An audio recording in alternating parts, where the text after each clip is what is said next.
So hello, everyone, and welcome. I'm Dr. Martin, the Spanish professor and director of study abroad at Milligan, and a very special thank you to Dr. Liu, who is our Zoom host and managing our session today. And just a quick etiquette note, since this is a little different, everyone should stay muted except for our speakers, so we're not getting any background noises. But if you do have questions, please direct those to me in the chat. And we are taking questions in English or Spanish today.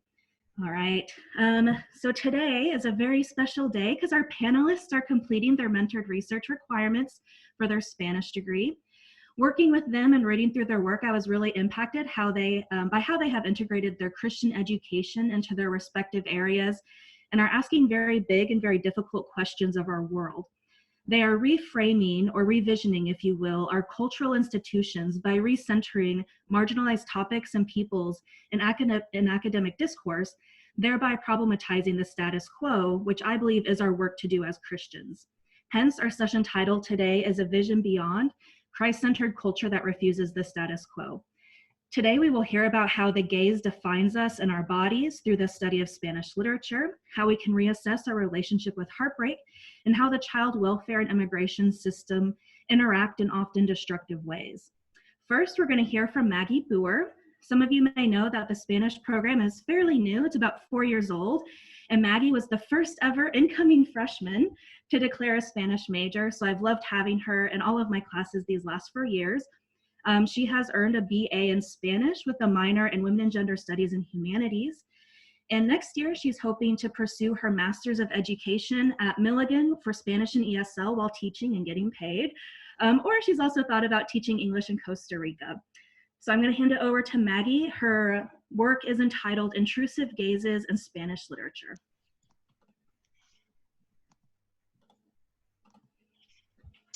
Okay, so I wanted to start out with just kind of something so that way you all will be able to see the majority of everyone's slides. So right now we should all see a row of faces, but hover your mouse over the middle rectangle. It should just be the single rectangle, and then click that one and you should just see one person, and hopefully it's me. Okay, so here we go.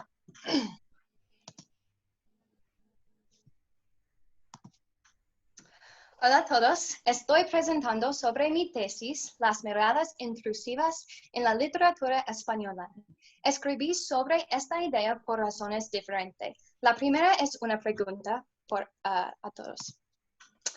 ¿Quién ha leído el libro por George Orwell, 1984? ¿Alguien? ¿Muchas personas? Bien. La idea del hermano mayor o Big Brother es la idea que alguien está mirando siempre. Con la importancia y relevancia de la tecnología, especialmente hoy en el momento del COVID-19, es importante ver cómo la es increíble, pero también la siente un poco peligroso con el aumento de la tecnología.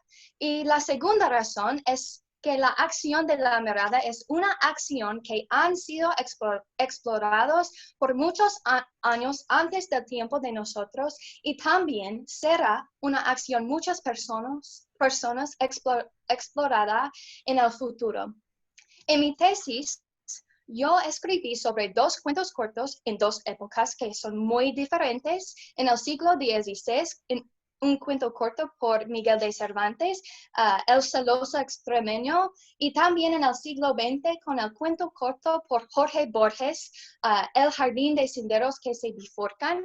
Los dos exploran las miradas intrusivas. Cervantes demuestra la mirada intrusiva de voyeurismo y Borges con panopticismo. Ok, un resumen muy breve sobre el celoso extremeño es más o menos esto. El cuento es sobre un viejo hidalgo Carrizales y después de un largo tiempo en las Américas regresa a España con experiencia y riquezas.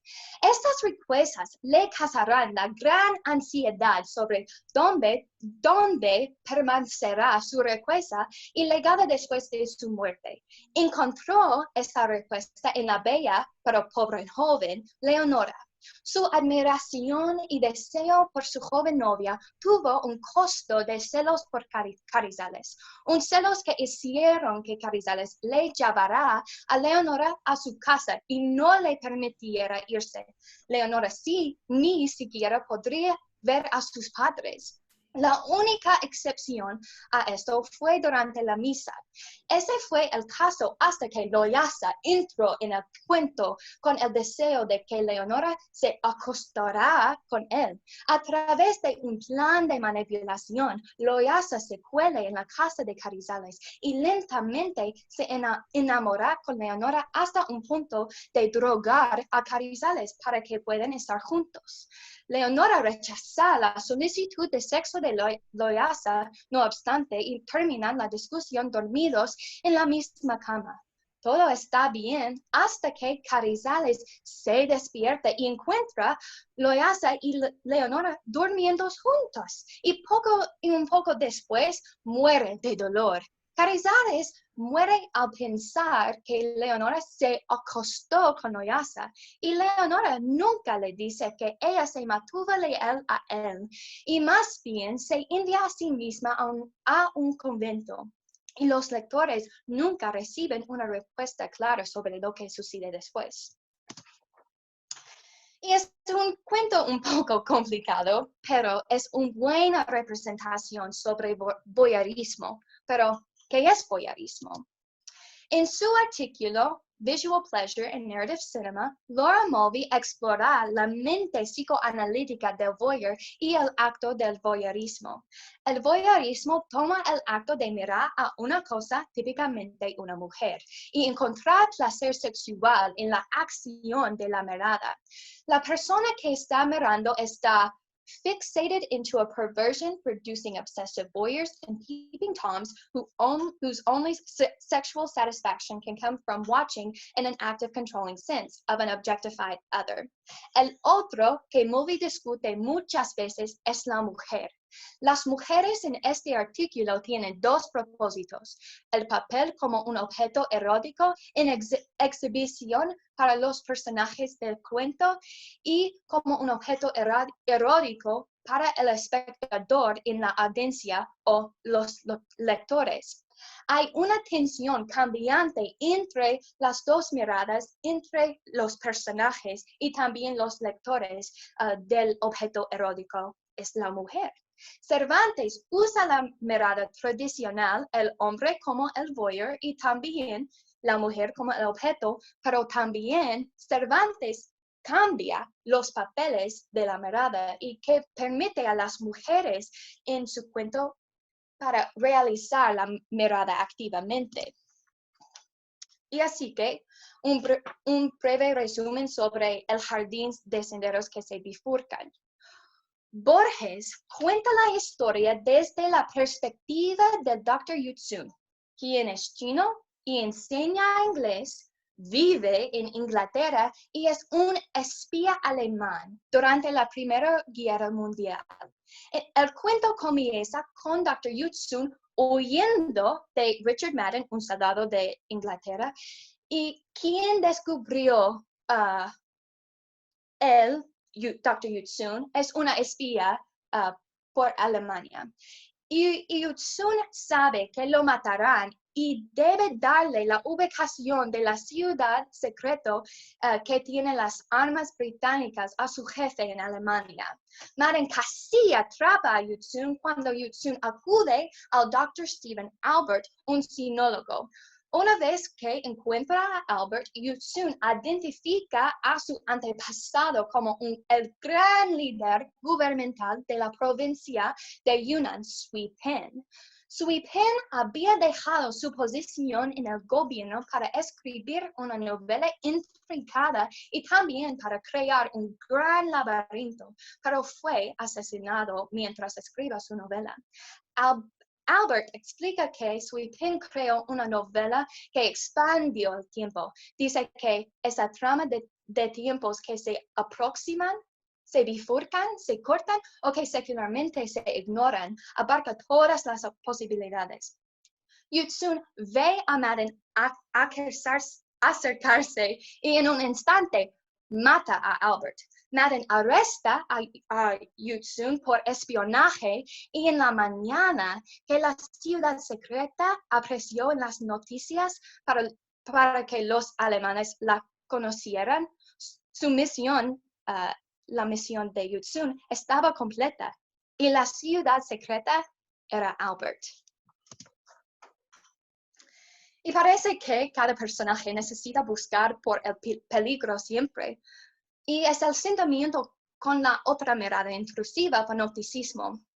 El panopticismo es basado en el ensayo de Michel Foucault por su libro Discipline and Punishment, The Birth of the Prison. Foucault filosofa la estructura panóptica arquitectónica de Jeremy Bentham para una prisión.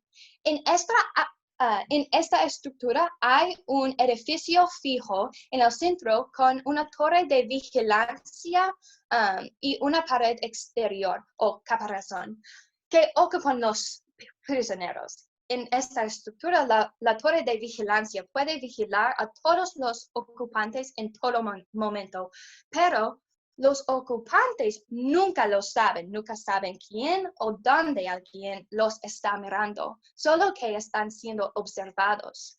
Los prisioneros son objetos de información y para esta objetivación constante, el observador o panóptico puede manipular y controlar lo que se está viendo que se convierte en el objeto de la mirada. El panóptico utiliza la visibilidad como un instrumento del poder en un lugar de la oscuridad. Visibility is a trap, declara Foucault, mientras niega el poder de la mazmorra a la del panóptico. Borges utiliza el panóptico visible a través de diferentes estructuras del poder. Y es similar de la pregunta ¿quién es el panóptico? Y también ¿quién es el objeto? Los dos cuentos exploran las miradas intrusivas en los planos diferentes. En el plano está dentro del cuento entre los personajes. Es como Loyasa, quien es el voyeur, mira a Leonora, quien es el objeto, desde un ojo de la cerradura, sin que ella lo sepa. Y también Yutsun como el panóptico con Dr. Albert, el prisionero, con la información de su misión, y Yutsun manipula a Albert por su misión y en el fin, mátalo. Pero también las miradas tienen un plano que es un poco más meta. Con los actores hay un meta-voyeur, quien es Cervantes, y un meta-panóptico, quien es Borges.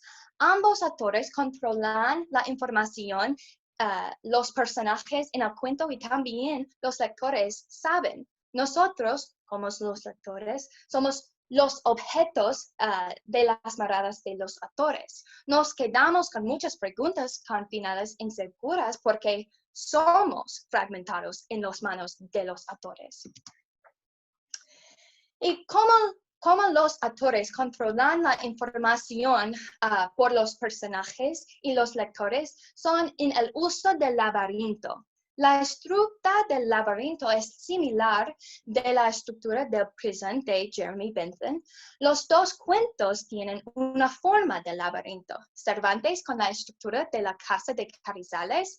La casa tiene una pared exterior para crear una división entre Leonora, quien está dentro de la casa, con el resto del mundo.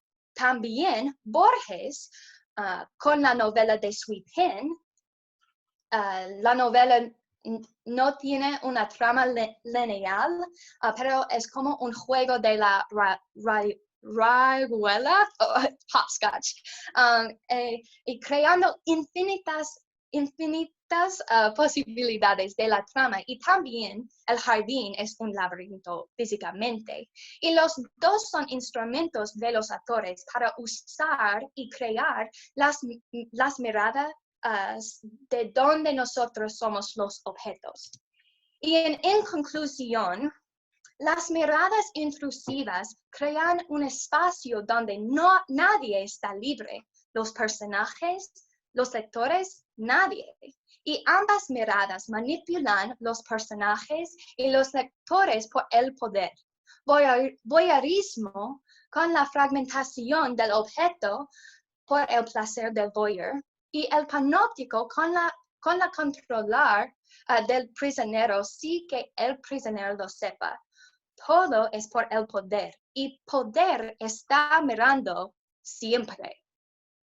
Gracias. Muy bien, gracias. So again, we have a minute or so. If we have any questions, again, you can chat those to me and I'll ask those to Maggie. Yo tengo una pregunta, Maggie.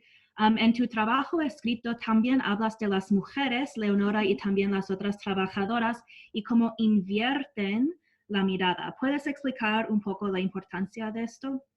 Sí, es porque Cervantes cambia la mirada del voyeurismo tradicional, también usa la mirada tradicional y es para dar poder por las mujeres y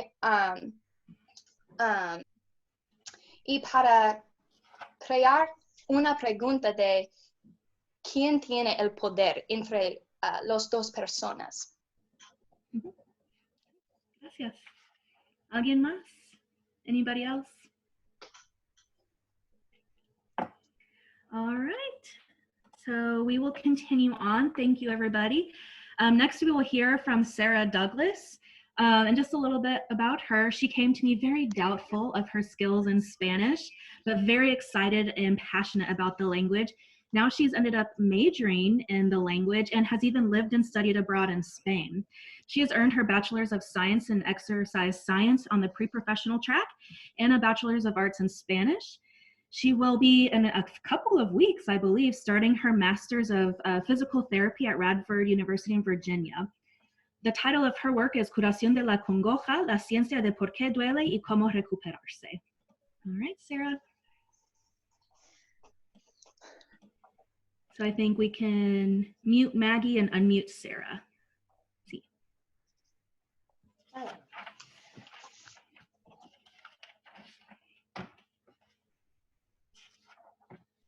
Oh, Sarah, you need to unmute. There you go. Yep.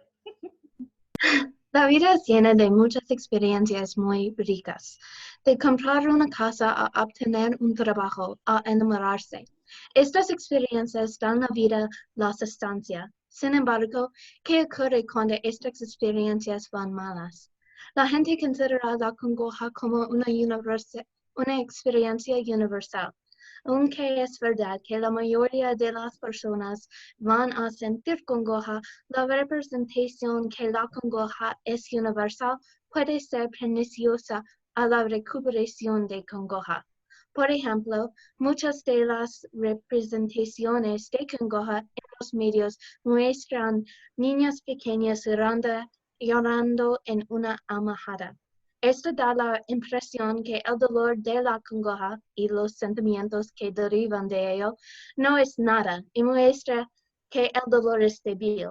Es importante para abordar este tema con la seriedad, el respeto y la empatía, porque las personas que luchan con este dolor pueden tener consecuencias graves. Parte de la razón por la que la congoja duele tanto es porque nuestra identidad, felicidad y nuestra sobrevivencia depende del amor.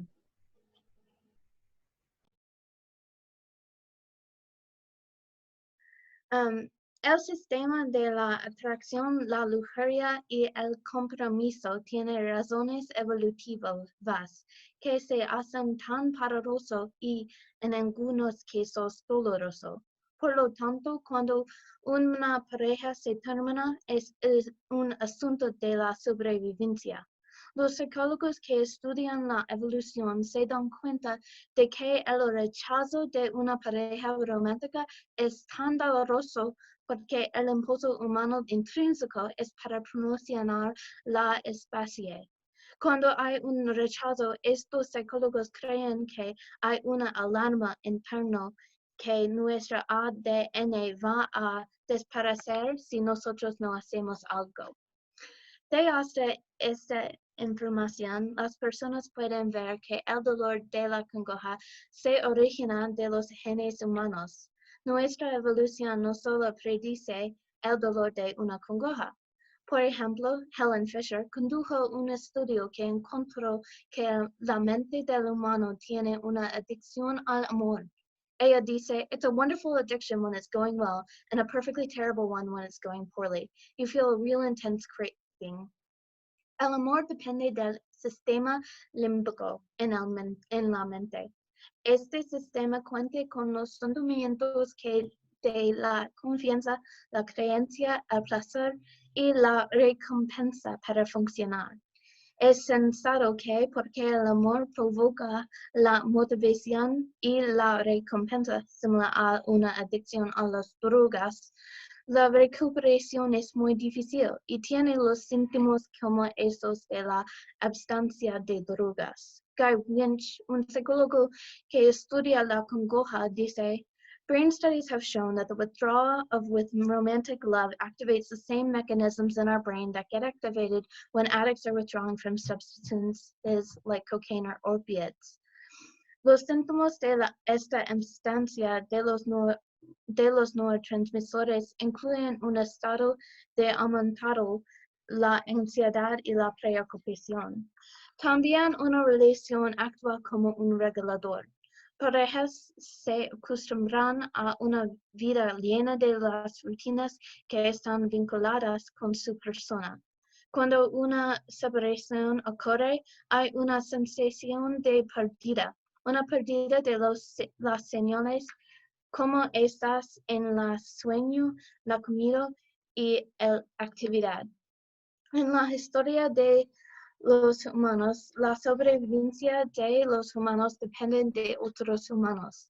En el tiempo moderno, este hecho evolutivo hace que la separación sea más difícil para las parejas anteriores.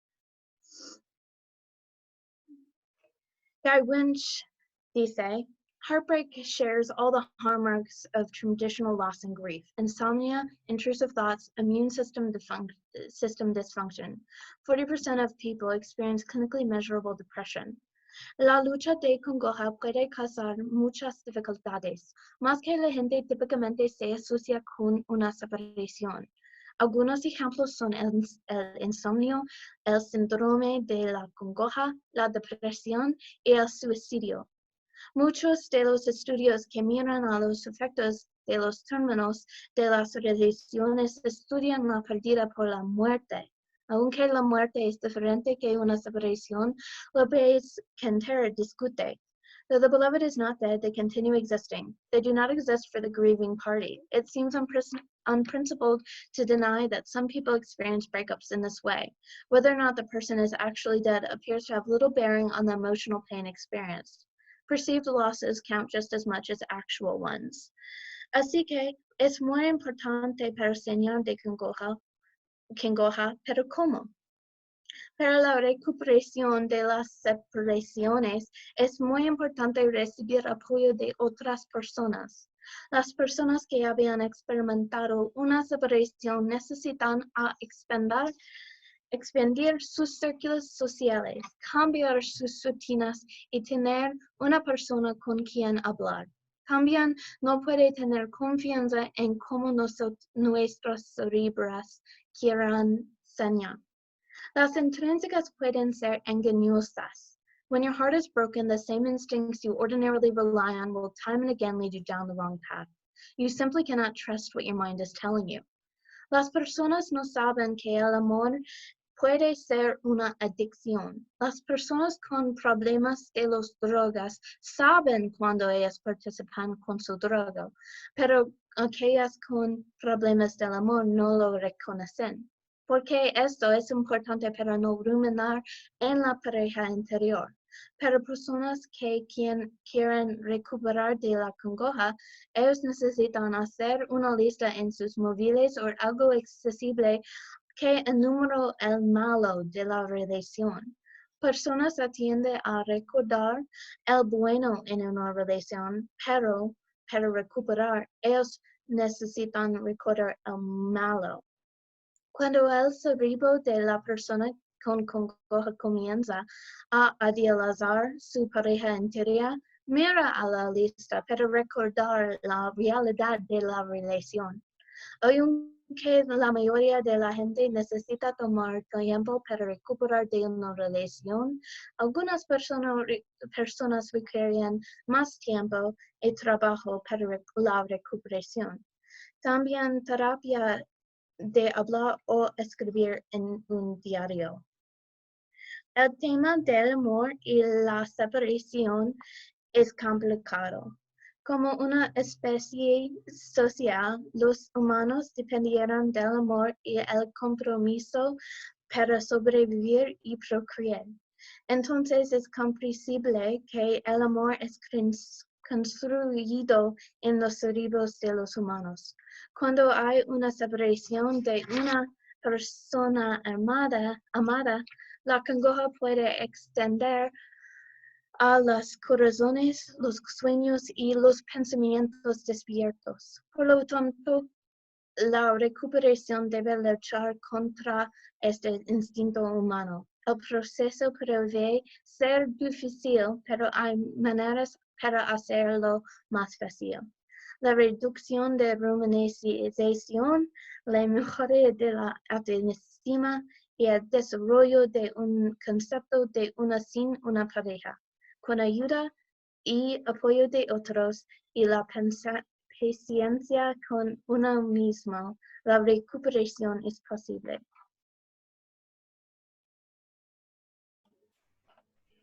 Bien, yes. You can applaud or send her happy messages in chat too. Muy bien. Any questions? ¿Algunas preguntas?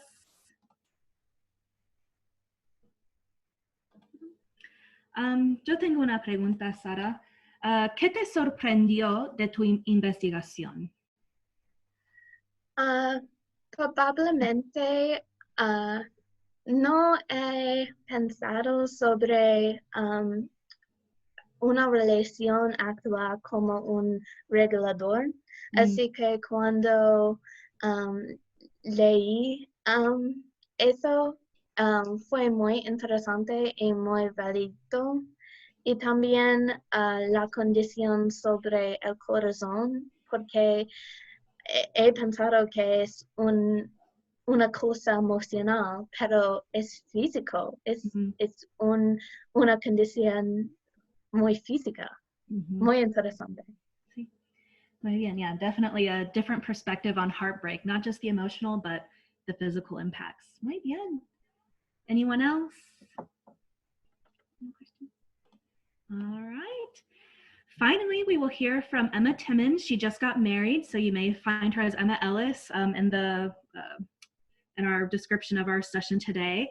And a little bit about her. She jumped right into Spanish 301 the first semester of her freshman year, and to my benefit, has taken one Spanish class with me each semester over the last 4 years, and I've definitely treasured having you in those classes.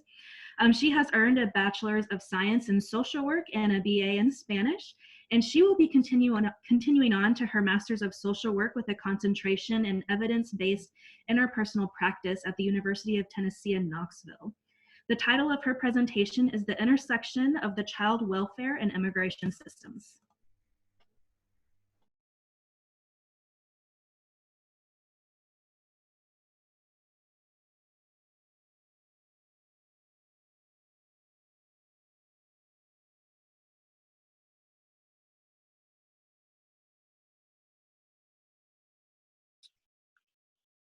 Lo siento.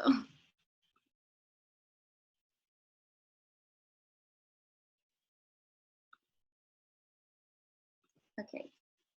Can everybody hear me? Yep, we can hear you, or I can hear you, and we can see your PowerPoint.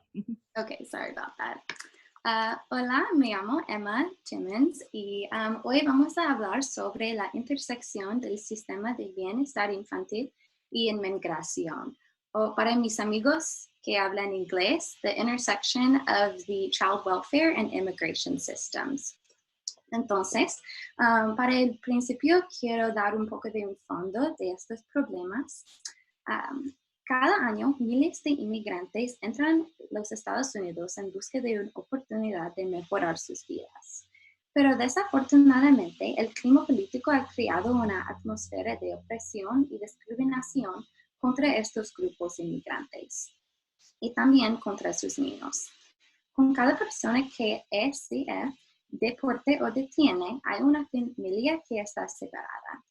Esta separación y incertidumbre puede tener un efecto devastador en la vida de un niño.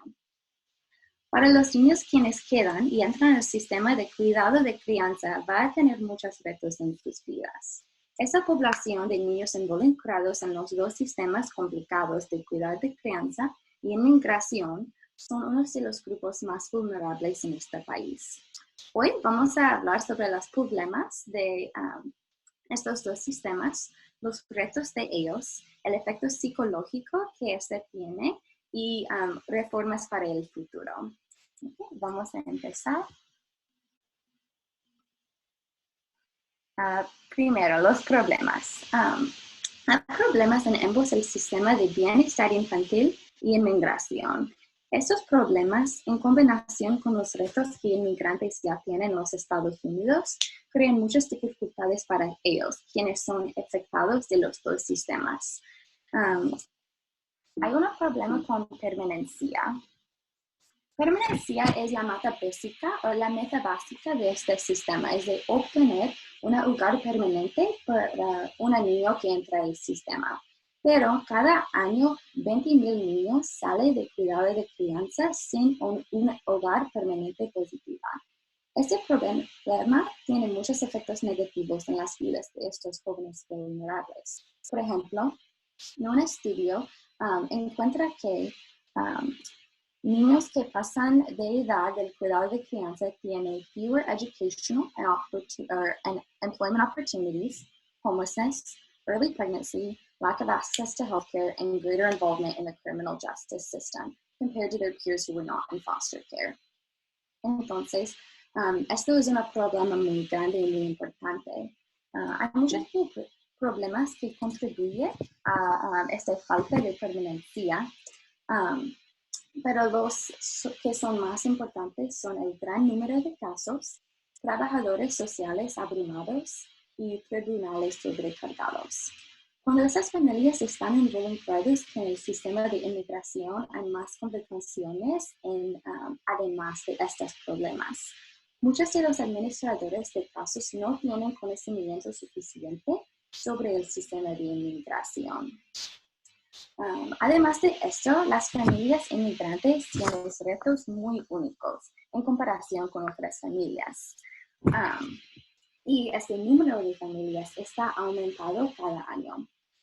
Desde el 7 de septiembre de 2018, hay casi 4 millones de niños que están viviendo en una casa con un padre indocumentado. En muchos casos, los derechos de padres inmigrantes de sus niños son negados porque no tienen un estatus de ciudadano. Las familias inmigrantes, especialmente los de América Latina, son sujetos de mucha discriminación.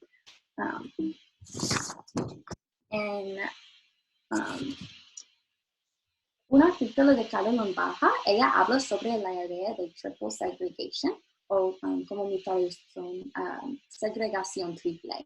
Y estos son la raza, pobreza y lenguaje. Esta segregación triple contribuye a la razón por qué muchas familias inmigrantes entran al sistema de bienestar infantil y crean muchos problemas y dificultades para ellos. Entonces, esta separación y esta presión tiene un efecto negativo a la psicología de estos niños. La separación de padres y niños puede ser una experiencia muy traumática para cualquier niño joven. Pero para niños que están separados de sus padres con detención o deportación, hay muchos otros factores que aumentan este drama. Por ejemplo, hay mucha vergüenza y estigma alrededor de deportación y también con las reglas cambiando tan rápido hay mucha incertidumbre sobre el estatus de su padre. Todo esto puede contribuir al desarrollo de trastorno por estrés postraumático, o como es mejor conocido en inglés, PTSD. En un estudio de Rojas Flores que examina estos niños, investigó Lisa Rojas Flores encontró que citizen children of detained and deported parents experience more psychological distress and trauma compared to peers whose parents had no involvement with immigration enforcement. Algo de los síntomas de PTSD o TEPT son miedo, ataques de pánico, pesadillas y más. Y estos efectos son muy serios y no solamente tienen un efecto al niño cuando era joven, pero también para su vida adulta y para el futuro. Entonces, la pregunta es, ¿qué vamos a hacer o qué podemos hacer para reformar estos sistemas rotos para el futuro? No puedo hablar sobre todas las ideas de reformas, pero quiero hablar sobre un poco que yo pienso que son muy importantes. La situación para hijos y familias inmigrantes es muy complicada. No hay una solución básica. Primeramente, las familias inmigrantes necesitan estar conscientes de sus derechos legales. Estos derechos incluyen el derecho de un representante legal, el derecho de estar presente a la audiencia, el derecho de tener contacto con su trabajador social y con su hijo, el derecho legal de un intérprete y un plan de reunificación en un lenguaje que puede entender. Estos son muy importantes y muchas veces, aunque padres tienen acceso de estos derechos, no saben y también su trabajador del caso no saben que tiene estos derechos. En un estudio de Jorge Cabrera, encontré que due to the many complicated layers, cultural, legal, etc., which are involved in both these systems, and a limited understanding by social workers, immigrant children in the foster care system are less likely to achieve reunification or permanency and remain in the system longer on average. Una otra solución que yo sugiero, es la importancia del papel de trabajadores sociales. Los trabajadores sociales ya son muy abrumados, pero cuando se añade el sistema de inmigración es muy complicado y hay mucha confusión y falta de comunicación que contribuye a estos estadísticos. Agencias pueden ayudar a educar a sus trabajadores cómo ayudar a esos niños inmigrantes, porque tienen retos y tienen derechos muy únicos y específicos. También necesitamos un aumento de trabajadores sociales competentes, pero si fuera posible, bilingües. El mismo artículo de Cabrera que yo cito dice que a lack of Spanish-speaking social workers in several field offices and in their communities created language and access barriers. Entonces, trabajadores sociales con un entendimiento de los derechos y necesidades de familias inmigrantes y traductores para ellos pueden ayudar a estas familias mucho. Okay. En conclusión, este es un problema y es algo que es muy importante para mí como un trabajadora social y ojalá que es muy importante para ustedes también, porque el número de inmigrantes en los Estados Unidos está aumentando cada año y probablemente cada día. Entonces no es un problema de ellos afuera, pero es de nosotros, es de nuestro país. Muchas personas creen que los inmigrantes no deben estar bienvenidos en los Estados Unidos, pero es mi opinión, pero creo que ellos ocupan un lugar muy valioso e importante en nuestro país. Y si estos niños inmigrantes van a tener éxito y ser ciudadanos que contribuyen a nuestra sociedad, necesitamos tomar noticia de sus retos y trabajar para crear cambios para ellos. Entonces, esta es mi presentación. Tengo todas mis referencias y citas en mi papel y algo más en detalle. Gracias. Yeah, good. You can do like a yay, center a reaction as well. Muy bien. Any questions? ¿Algunas preguntas? Emma, tengo algunas preguntas. Así que este es un tema muy difícil, tener que hacer estas investigaciones sobre los niños. ¿Cómo te afectó aprender toda esta información? ¿Afectó a mí? Ujú. Para mí, yo tengo un gran corazón para los niños, como muchos, pero cuando leí sobre las estadísticas sobre estos niños que son involucrados en los dos sistemas, quiero hacer algo, buscar para ayudar por estos niños. Entonces, es un poco deprimido, pero también tengo esperanza que la futura pueda ser mejor. Bien. ¿Y piensas que vas a usar tu español en tu carrera como trabajadora social? Ojalá que sí, esa es la razón por qué estoy estudiando español y trabajadora social, porque quiero usar los dos para ayudar a los inmigrantes y todos quienes hablan español. Muy bien.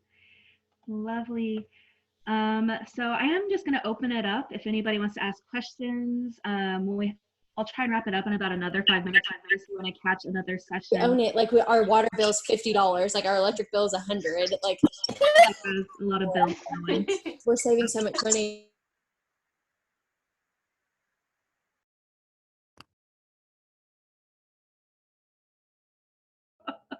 Otherwise it'll go a little crazy. That's too funny, you guys. So if you guys have other questions, again, we can ask them in Spanish or in English if you want to chat. Or I think there's a feature where you can raise your hand, or you can send it to me or to them privately. You can send them a private chat as well. Otherwise, I might get this started by just asking our students in English, for our 3 panelists today, how did you arrive to your research topic? They're all very different, as we saw. We had one that was more of a literary study on the gaze. We had the psychological and physical impacts of heartbreak, and then of course child welfare and immigration system. So all very different things. So if you guys want to, maybe we'll come back to Maggie. If you want to talk about kind of how you got to this topic, if you think it's important or how it's impacting you.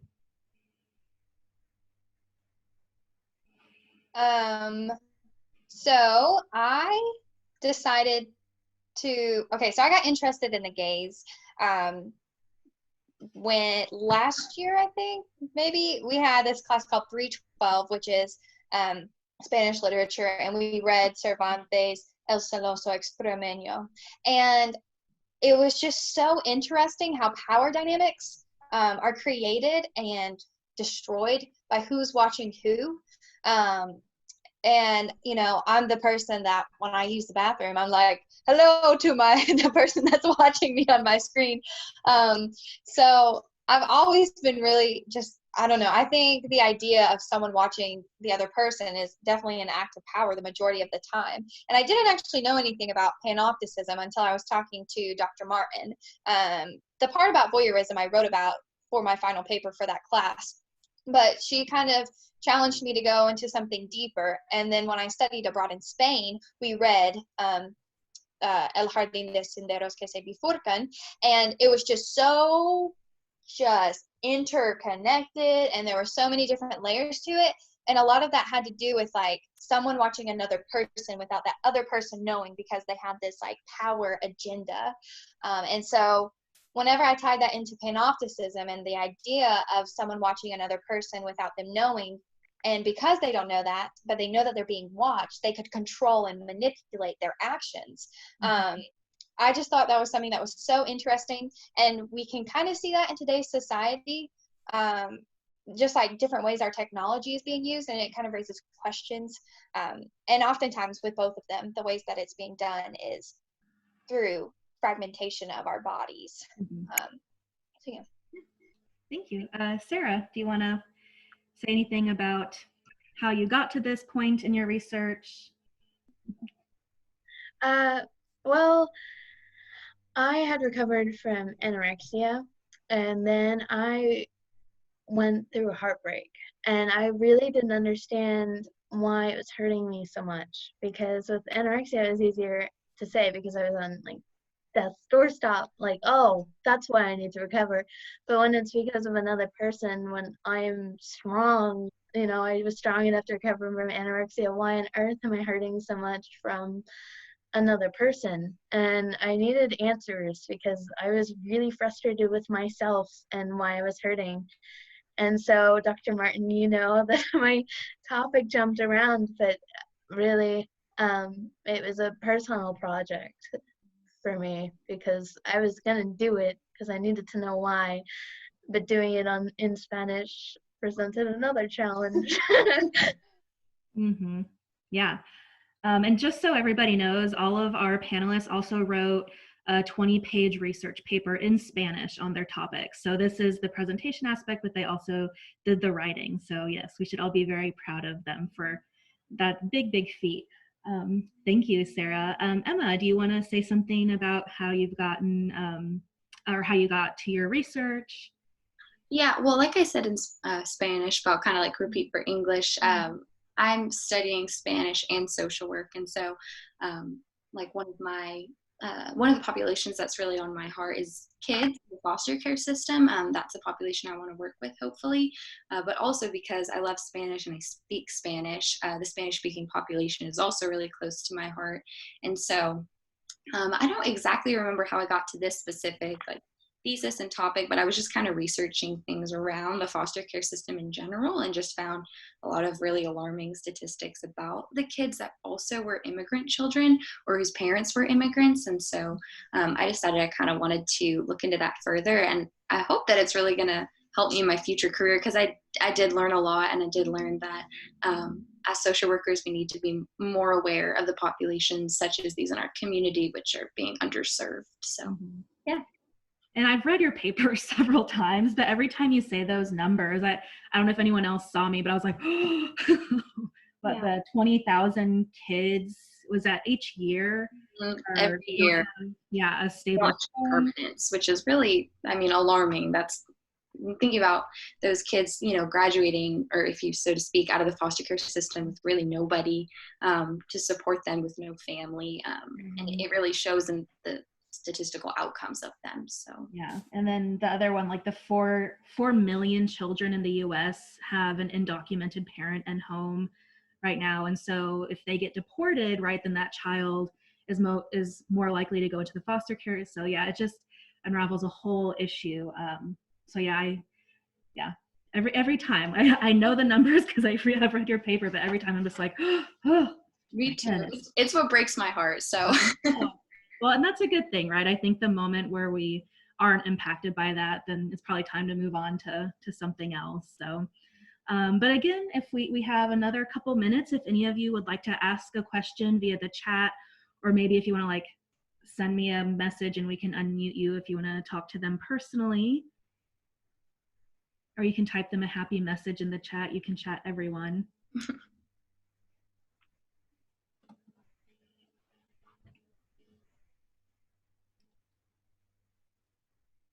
We all smile prettily and wait.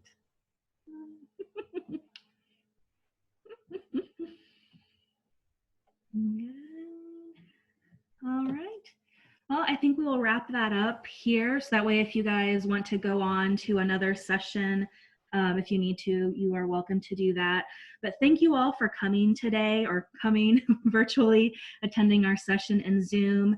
I'm so proud of these ladies. I really hope you enjoyed this session and maybe learned something, but we can give our panelists maybe a virtual applause. If you'd like to leave them a congratulatory chat, you can leave little fun reactions for them too. But you guys did so great. Yay, congratulations. Thanks everybody. Thank you guys. Have a good evening.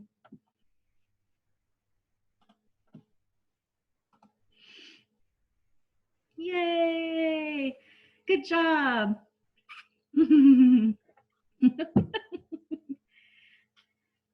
Is that somebody's friend saying hi? Hi, Emma. Hi, Mom. Oh, it's your mom. Good job. Today is so amazing. So good. Oh. Everyone did really great. It was really cool, even though I didn't understand anything. They were showing up anyways. It's amazing though, all of them from where you started to now, huge leaps in your skills. So we should all be very proud of you guys. Thank you. Good. That's sweet that your mom got to watch. Yeah, I saw her jump in at the end. I was like, oh, I'm glad she got to see it. Good. All right. Got it. Are we good? Great job, guys. Yes. You too. Good. You guys are so good. I'm so proud of you guys. It went really well. All right. Well, anything else? My questions are done. All right. Well, thank you again. Falling out at the exact right time. Like this, it fell out. I'm so glad it was now. Okay, perfect. All right. Well, let's give our thanks also to Dr. Liu, to Hung Yu. Thank you so much for hosting and managing all the admits and muting and all that stuff. I really appreciate it. So, all right. I think we are good to end the meeting. All right. All right. Take care, ladies. Bye. Yeah.